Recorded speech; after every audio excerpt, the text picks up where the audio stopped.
तो आज हम बात करने वाले हैं नेशनल एल्यूमिनियम कंपनी यानी नाल्को के बारे में।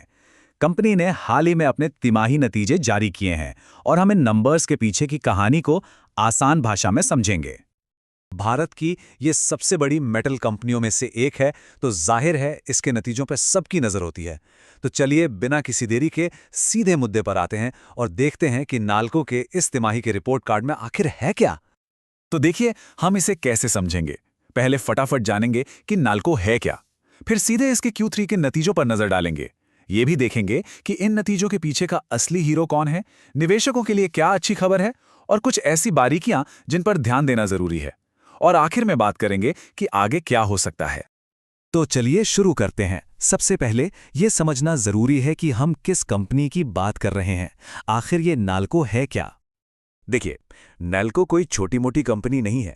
ये एक सरकारी कंपनी है जो जमीन से बॉक्साइट निकालने से लेकर उसे प्रोसेस करके एल्यूमिना और फिर चमचमाता हुआ एल्यूमिनियम बनाने तक का सारा काम करती है।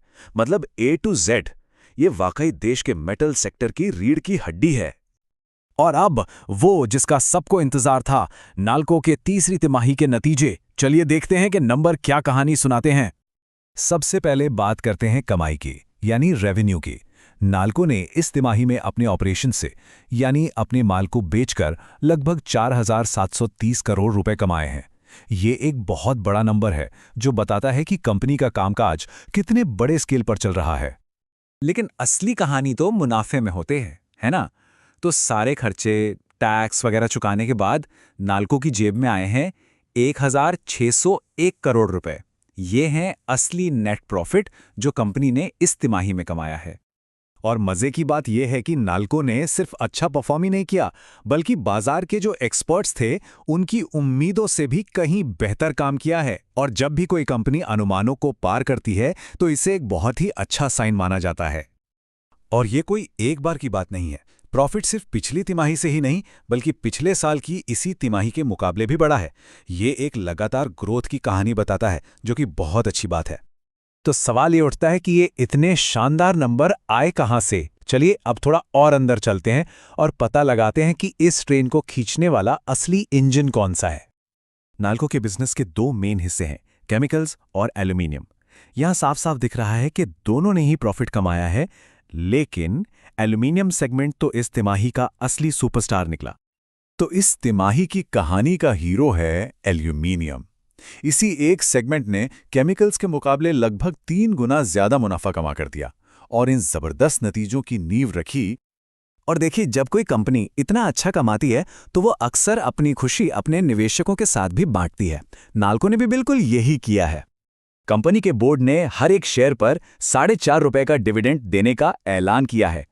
और ये एक अंतरिम डिविडेंड है, मतलब ये साल खत्म होने का इंतजार किए बिना ही दिया जा रहा है।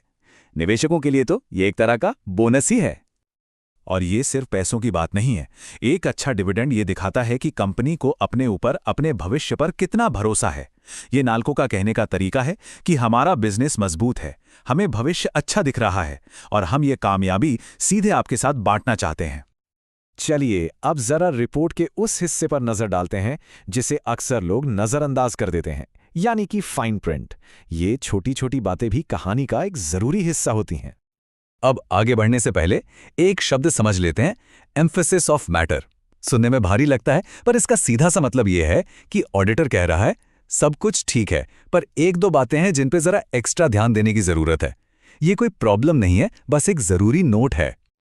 तो ऑडिटर्स ने 2 बातों पर ध्यान दिलाया है। पहली, राजस्थान में कंपनी के विंड पावर प्लांट से जो कमाई हुई है उसे अभी तक खातों में नहीं जोड़ा गया है क्योंकि कुछ एग्रीमेंट्स पेंडिंग हैं। और दूसरी, सरकार जो नए लेबर कानून लाई है उससे कंपनी के खर्चों पर क्या असर पड़ेगा, इसका हिसाब किताब अभी चल रहा है। तो इसे ऐसे समझिए, ये कोई रेड फ्लैग नहीं है, मतलब कोई खतरे की घंटी नहीं है। ये एक तरह के येलो फ्लैग्स हैं, मतलब सावधान रहने वाले सिग्नल, जिन पर आगे नजर बनाए रखनी होगी। तो इन सारी बातों को एक साथ रखकर देखें तो नाल्को के लिए भविष्य की तस्वीर आखिर कैसी बनती है। तो कुल मिलाकर कहानी के 2 पहलू हैं। एक तरफ हैं ग्रीन फ्लैग्स, यानी अच्छी बातें, जैसे जबरदस्त प्रॉफिट ग्रोथ, उम्मीद से बेहतर नतीजे और एक बढ़िया डिविडेंड।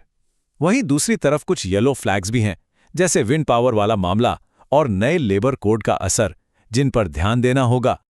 तो अब सबसे बड़ा सवाल यही है, प्रॉफिट बढ़ रहा है, डिविडेंड भी मिल रहा है, लेकिन क्या नैल्को अपनी ये शानदार परफॉर्मेंस जारी रख पाएगी, या फिर ये जो येलो फ्लैग्स हैं वो आगे चलकर इसकी रफ्तार को धीमा कर देंगे?